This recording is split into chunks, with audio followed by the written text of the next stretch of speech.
안녕하세요. 공원생활 PD 박이나입니다. 잘 지내셨나요? 오랜만에 오디오북으로 찾아왔어요. 요즘 날씨도 좋아지고 자가격리 없이도 갈 수 있는 여행지가 늘어나면서 슬슬 여행 계획 세우시는 분들 많으시죠? 그래서 오늘은 특별한 여행 에세이집을 소개해드리려고 해요. 바로 포비든 엘리라는 책이에요. 포비든 엘리라는 제목처럼 도시의 숨은 골목들을 소개하는 에세이집인데요. 부산 MBC에서 2020년에 방영한 동명의 다큐멘터리 시즌2의 내용을 글로 정리한 책이기도 해요. 부산 MBC의 PD들이 외국인 사진 작가들을 섭외해서 그들과 함께 한국 곳곳의 숨은 골목들을 촬영했고 그 골목마다 숨은 이야기를 에세이에 써서 출간했습니다.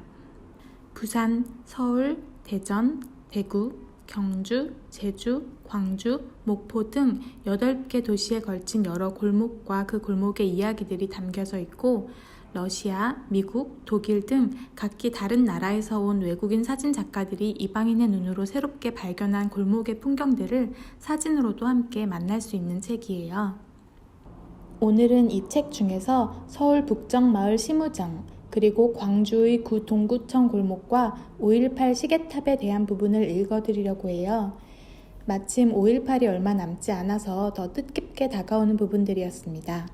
그럼 바로 읽어드릴게요. 97페이지 서울 북정마을 시무장. 20살부터 꼬박 11년간 서울에 살았다. 기숙사에서 원룸으로, 오피스텔에서 다시 원룸으로 내가 머무는 방의 풍경은 여러 번 달라졌지만 그중 최악은 30살 때 구했던 북서향 방이었다.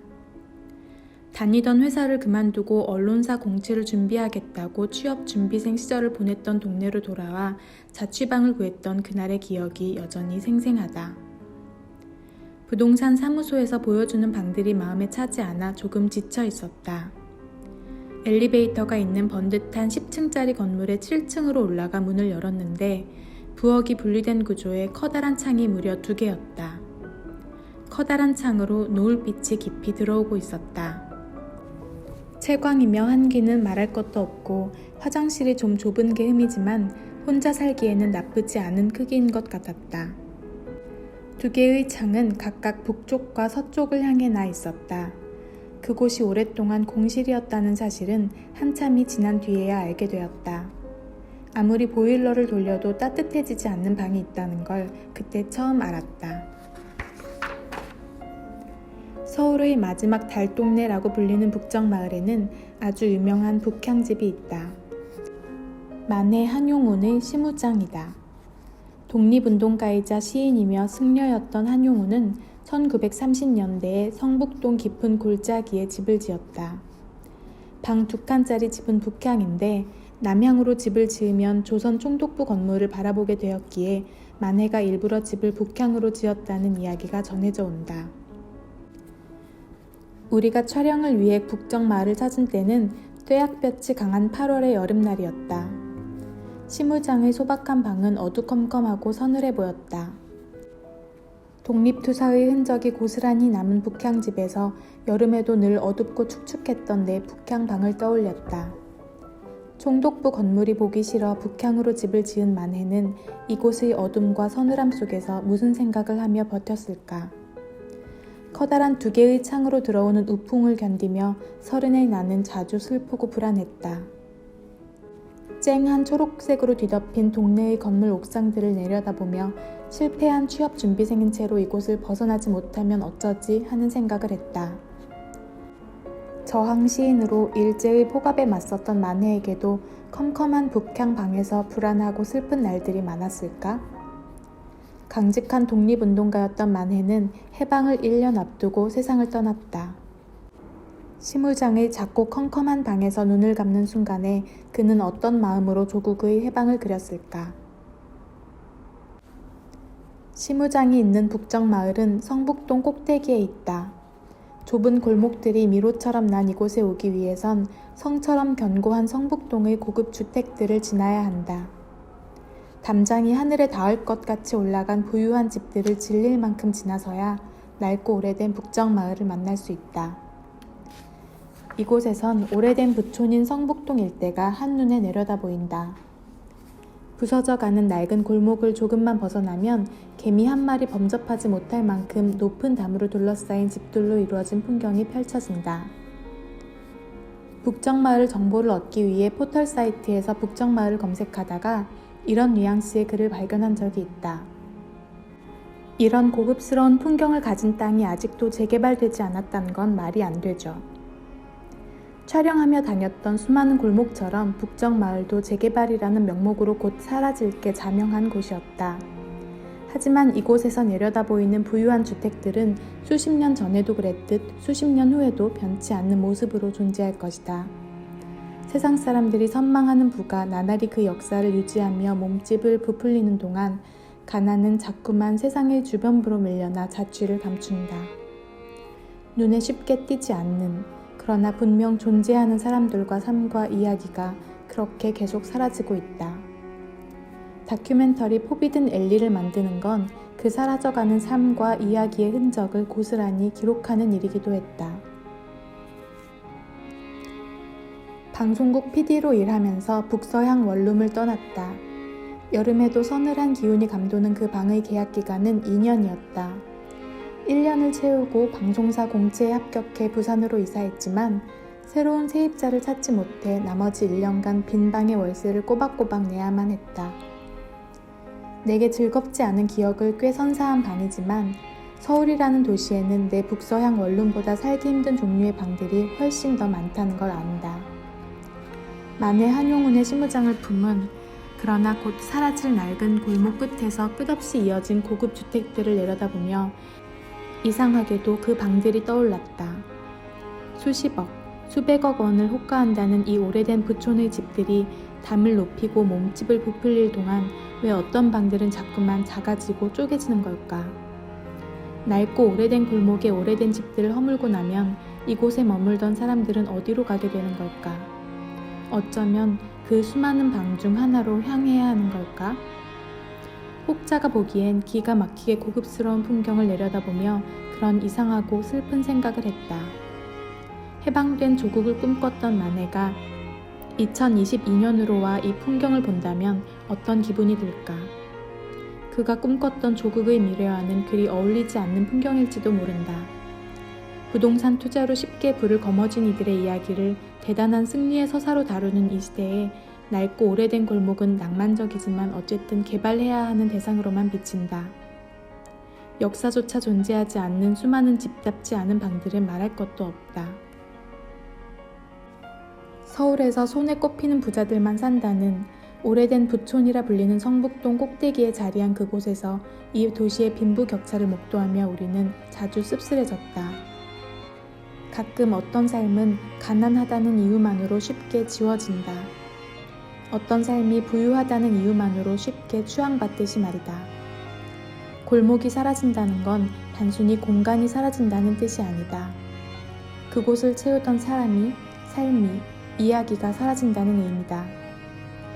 프로그램을 제작하는 내내 우리가 낡은 골목의 마지막 풍경을 기록한다는 생각을 많이 했다. 어디를 가나 재개발 이야기가 흘러나왔고 모두가 그걸 당연히 여겼다. 돈과 개발의 논리에 밀려 사람이, 삶이, 이야기가 사라진다. 그건 결코 자연스럽거나 당연한 일이 아니다. 북정마을을 비롯해 우리가 담았던 수많은 골목이 오랫동안 사람을, 삶을, 이야기를 품을 수 있기를 바란다. 우리가 지켜야 할 아름다운 풍경은 고급스러운 부촌이 아니라 좁고 낡은 골목의 한편에 있을지도 모르니까 말이다.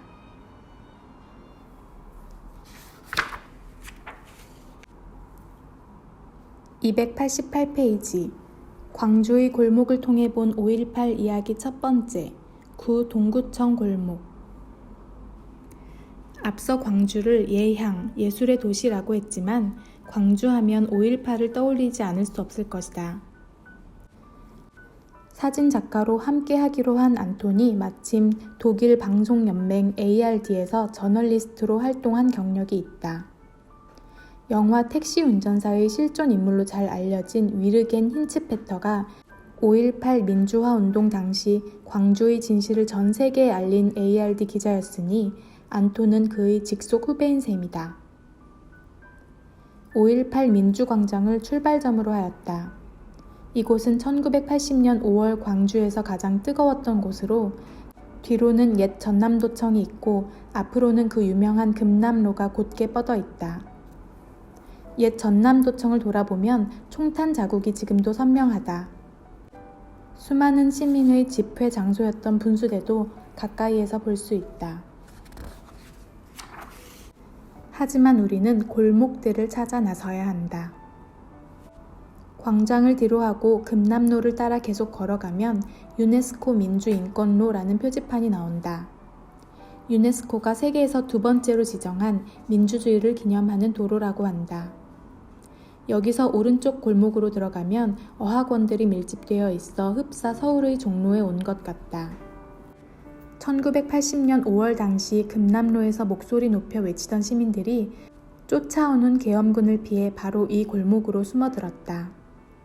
아무래도 시민들은 계엄군보다 이곳 지리를 잘 알기 때문에 건물 안이나 골목 깊숙이 들어갔을 것이다.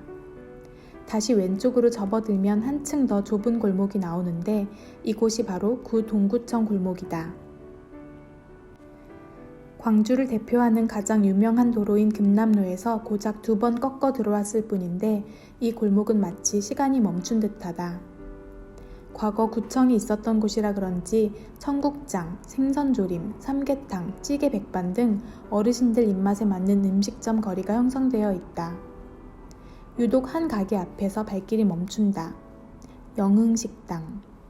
한눈에 보여도 가장 오래되었다. 마치 옛날 영화에서 튀어나온 것 같이 낡고 처연하다. 반가운 마음에 들어가 보려 문을 열어보지만 잠겨 있다. 창문을 열어 들여다보니 폐업하고 가게를 비운 지 오래다. 한자리에서 30년을 하다 2018년 여름에 문을 닫았다고 한다. 왜 다른 가게가 생기지 않고 그대로 남아있을까? 구도심의 쇠락을 보여주는 것 같다. 하지만 지금도 그대로 남아있는 흔적들, 즉 가게 상호가 적힌 간판, 고등어구이, 삼치구이, 오징어 초무침 등이 적힌 메뉴판, 생선 굽는 화로 등이 정감이 그득하다. 좀 더 걸어가면 난초가 그려진 병풍, 서예 액자 등이 길가에 놓여 있다.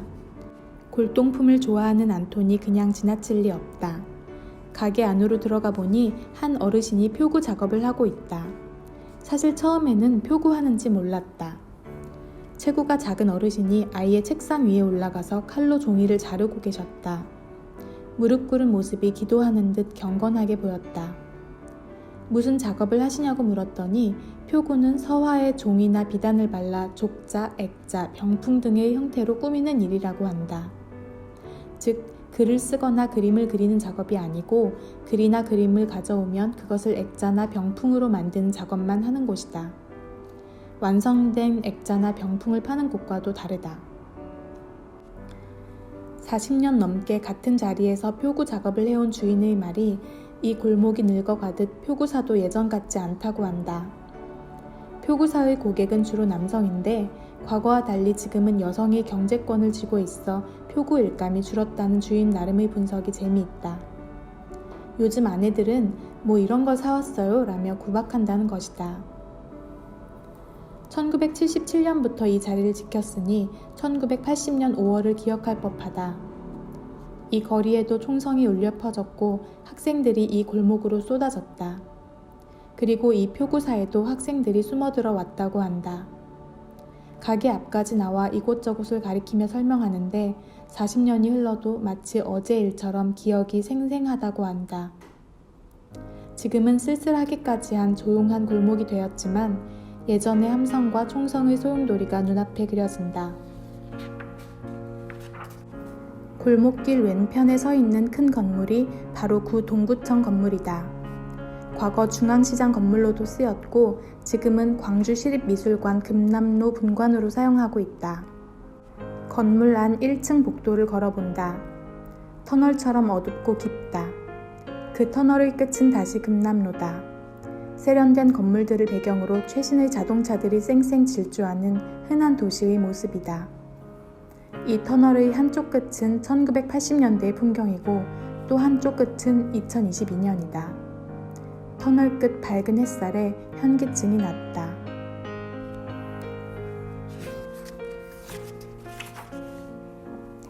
(296페이지) 광주의 골목을 통해 본 5.18 이야기 두 번째, 5.18 시계탑. 구 동구청 골목에서 이번엔 오른쪽으로 꺾어 다시 한참을 걸어가면 대인시장이 나온다. 대인시장은 한국전쟁 이후 형성되기 시작한 광주의 대표적인 시장이다. 1996년 버스터미널 이전을 기점으로 쇠퇴의 기미를 보였는데 2008년 광주 비엔날레를 맞아 대인시장의 빈 점포를 전시공간으로 이용하는 복덕방 프로젝트를 추진했다. 그야말로 시장과 예술의 만남이었다. 이렇게 전시되었던 작품 가운데 일부는 광주 비엔날레가 끝난 뒤에도 철거하지 않았고 작가들이 빈 점포를 작업장이나 전시 공간으로 계속 임대하면서 대인시장은 자연스럽게 대인예술시장이 되었다. 시장을 구경하다 보면 천장에 헤엄치는 대형 돌고래 조형물과 약초 파는 가게 맞은편에서 느닷없이 갤러리를 만나게 된다. 건어물 가게 앞을 지나는데 철사로 만든 오징어와 새우 조형물이 너무 센스가 넘친다는 생각에 한 어머니께 말을 건네본다. 옆집에 사는 작가 선생님들이 만들었다며 진열대도 짜주고 아들 같아서 너무 좋다고 하신다. 1979년부터 이 자리에서 건어물을 팔아오셨다는데 그날의 광주를 어떻게 기억하실까? 배고픈 시위대를 위해 시장 상인들이 김밥을 만들어 나눠주었다는 이야기는 사실이었다. 어머니도 김을 많이 기부하셨다. 김밥과 주먹밥을 만들어 머리에 이고 가서 학생들에게 나눠주었다. 어머니 역시 40년 전 일인데도 어제 일마냥 잊을 수가 없다고 하신다. 나만 못 잊는 게 아니라 광주 사람들은 다 못 잊어요. 아이들이 너무 많이 죽어서 잊을 수가 없지. 시장통을 다니다 보면 상가들 사이로 좁은 골목이 보인다. 장 보러 와서 일부러 이곳에 들어가지는 않을 것이다. 벽에 그려진 고양이 그림을 마치 비밀 접선의 신호처럼 여겨 한번 들어가 본다. 시장통 절반 정도의 폭으로 골목이 좁아진다. 분주한 시장통과 확연히 다른 조용한 분위기지만 이곳에도 가게들이 있다. 물건을 파는 가게는 아니다. 아는 사람들만 들어오는 곳이니만큼 시장 상인들이 이용하는 작은 찻집, 의상실이 사이좋게 맞대고 있다. 유미 의상실이라고 적힌 이 간판 역시 시장에 사는 화가의 작품인 듯 화사하다. 그냥 지나치려다 수의라는 단어가 눈길을 끈다. 정말 그 수의인가? 한눈에도 80은 넘어 보이는 할머니 한 분이 재봉틀을 바삐 돌리고 계신다. 마치 손자라도 맞이하듯 스스럼 없이 반기신다. 수의 좀 보여주실 수 있냐고 하니 찬장 가장 높은 곳에 있는 수의를 내려 보여주시는데 할머니 키가 마치 모델처럼 크다. 수의가 원래도 자주 팔리는 물건은 아니지만 최근에는 며느리들이 수의 보는 걸 무서워해서 거의 팔리지 않는다고 한다. 훤칠한 키와 세련된 모습의 할머니라 어떻게 양장점을 하게 되었는지 물어보았는데 살짝 후회하는 마음이 들 정도로 할머니의 인생이 대하드라마다. 1935년생으로 28살 때 양장학원에 다니면서부터 양장일을 시작하였다고 한다. 할머니가 기억하는 1980년 5월은 어떨까? 양장점 셔터를 내리고 있는데 작은 아들이 시위대 차에 타고 다니는 것을 알게 되었다. 누구 한 명이 총에 맞았다는 소식을 듣고 가슴이 내려앉았다. 차에서 아들을 끌어내려 집에 데려다 놓고는 어디 못 가게 발에 족쇄를 채우고 싶은 마음뿐이었다. 어디 가지 말고 집에 있어야 해요. 아무리 당부했지만 고작 고3밖에 안 된 아들은 계속 시위에 참여했다. 사람들이 손뼉을 치며 격려해도 할머니는 그저 무섭기만 했다고 한다. 할머니의 모습을 사진으로 담는다. 스스럼 없이 수의를 몸에 휘감고 천진난만하게 포즈를 취하시는 할머니의 모습을 보면서 할머니에게는 죽음이 두려움의 대상이 아니라 함께 늙어가는 친구 같다는 생각이 들었다. 다시 5.18 민주광장으로 돌아왔다. 처음의 장소로 돌아온 것이다. 해가 저물어 분수대 옆 5.18 시계탑의 시각은 오후 5시를 향해 간다. 시계탑에서는 매일 오후 5시 18분이 되면 임을 위한 행진곡이 울려 퍼진다. 당시 민주화를 위해 희생된 분들을 추모하는 의미이다. 이 시계탑은 1980년 5월에도 지금과 같은 자리에 서 있었다. 그래서 이 시계탑을 주제로 시계탑은 알고 있다라는 기사가 큰 반향을 불러일으켰는데, 이를 못마땅하게 여긴 신군부는 한밤중에 시계탑을 다른 곳으로 옮겨버렸다. 2015년에야 시계탑이 제자리로 돌아와야 한다는 시민들의 요구로 본래의 자리로 다시 돌아오게 된 것이다. 안토는 그의 방송국 선배이자 5.18의 참상을 처음 보도한 독일의 위르겐 힌츠페터 기자가 이 시계탑에 관해 한 말을 소개한다. 시계탑이 모든 것을 알고 있다는 사실은 반드시 계속 전승되어야 한다. 시계탑은 자유의 기념물이자 한국 민주주의의 시작을 상징하는 것이기 때문이다. 그의 말에 격한 울림이 있음을 나도 알고 그도 안다. 우리가 이렇게 포비든 엘리 광주의 마지막 클로징을 찍고 있을 때 때마침 5.18 민주광장에는 작은 축제가 열리고 있었다. 젊은이들이 모여 음악에 맞춰 춤을 추고 노래하고 있었다. 그날의 희생이, 헌신이 있었기에 오늘날 우리가 민주주의라는 성취를 즐기고 있음을 깨달을 수 있었다. 많은 분을 만나 직접 전해들은 그날의 이야기들이 그렇게 드라마틱하거나 대단히 새롭게 알게 된 것은 아닐지라도 분명한 것은 40년 전의 일을 마치 어제 일처럼 기억하고 계신다는 것이다. 우리가 다녀온 곳뿐 아니라 광주의 골목에서는 아마 어디서든 그런 이야기들을 들을 수 있을 것이다.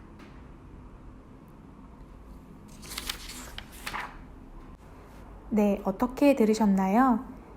저는 이 책을 보면서 가보고 싶은 곳들이 굉장히 많아져서 책을 보는 동안 그런 곳들을 스마트폰에 따로 메모를 해놨어요. 제가 읽어드린 서울 북정마을 시무장과 광주 동구청, 그리고 5.18 시계탑 외에도 부산 깡깡이 마을, 목포 시화골목, 청주 향교길 등 가보고 싶은 곳이 굉장히 많더라고요. 여러분도 새로운 공간과 새로운 이야기로 일상의 묵은 에너지를 환기해보고 싶으시다면 이 책을 보시면서 여기 나온 골목들을 하나씩 방문해 보셔도 좋을 것 같아요. 그럼 좋은 봄날 보내시고 여유가 되신다면 가벼운 여행도 즐겨보시면 좋겠습니다. 안녕히 계세요.